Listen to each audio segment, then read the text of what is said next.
for our final step, we're going to be adding line patterns and watercolor to this negative space or the empty space around the flowers or the background.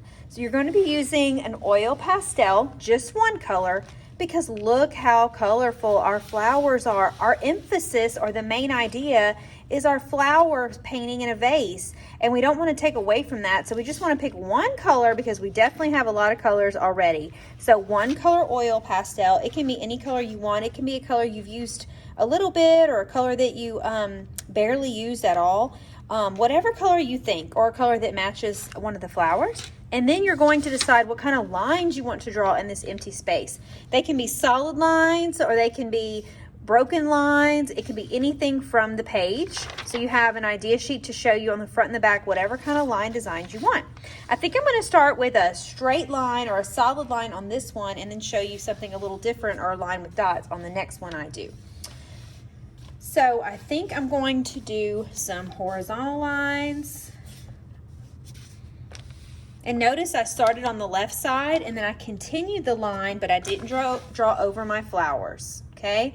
I want to show overlapping. I want to show the lines as if they were a wall and my flowers are in front of the wall. That's what I want. So I'm doing more overlapping. I'm skipping a space. I'm drawing a horizontal line until I get to the flower, and then I can lift up my oil pastel and make an imaginary line. And then when I get to the other side where there's the white paper again, I can finish my line. I would do the same thing if I was doing a vertical line. I would stop when I got to the flowers, and then I wouldn't have to draw anything down here unless I was on this side, continue it under here, or continue it over here, okay? So I'm just gonna finish that up. I'm gonna try to make them as straight as I can, but remember, you can do zigzag lines, you can do wavy lines, you can do spiral lines where you just leave a space in between each one, or you can do loop-de-loop lines where it's kind of like spirals that are connected. Any kind of line you want. I think I might have a little tiny line right there. So sometimes it's just a little short line. Now I have a pattern on my wall.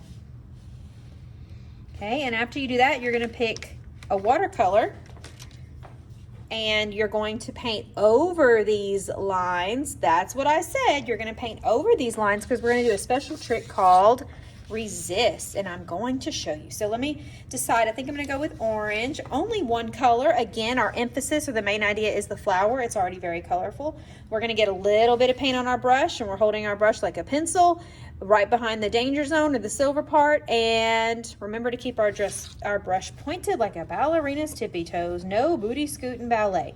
Now look what I did. I painted right over my oil pastel line, and nothing happened. It didn't change the color and it didn't make it disappear or anything. I'm going very careful around my flowers though. I'm not painting on top of my flowers because my flowers have some oil pastel and watercolor, and this won't resist the watercolor from my flowers. So, and it won't really resist those black lines from the paint marker either. So make sure that you only paint on top of your oil pastel lines on the white part of the paper or the negative space. When you have a puddle of paint, just push it around to another part of the painting, and you're just deciding on a direction. You can paint up and down or side to side. You can switch a little bit, but I would not paint in zigzags or circles or scribble scrabbles. You want to make sure your brush strokes stay even. When you get to an itty bitty space, just be very careful. If it gets on the black lines a little bit, that's okay. Just try to get as close to it without touching the black line so it won't change the color or make it darker.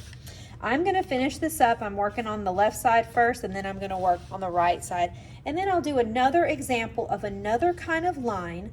Just make sure it's a pattern. It's the same line over and over and over again. We call that a pattern. And while I'm talking about patterns, these horizontal lines are called a regular pattern because it's exactly the same, a regular pattern. Something called an irregular pattern would be a pattern, but it's not exactly the same all the time. Think about a zebra stripes or a giraffe spots or leopard spots or lines on a leaf. those are patterns because it's the same spots and lines over and over, but if you look at a leopard spots, not all of the spots are exactly the same size. Some are big, some are small, some are light and some are dark. Same thing with the zebra's body and animals and flowers and leaf patterns. They're not all exactly the same. So they're called a pattern, but there's a difference. In nature, those are irregular patterns on animals and animals' bodies and stuff like that. But if we draw these patterns like on a wall or something decorative in our house or on our clothing, if we have like a striped sweater, it's probably going to be a regular pattern because it's not found in nature, because it is exactly the same line over and over. So that's just another little interesting fact about patterns. There are different types of patterns. Okay, boys and girls, I'm going to go a little bit fast and speed this up, and I can't wait to see your finished, beautiful Heather Galler inspired painting.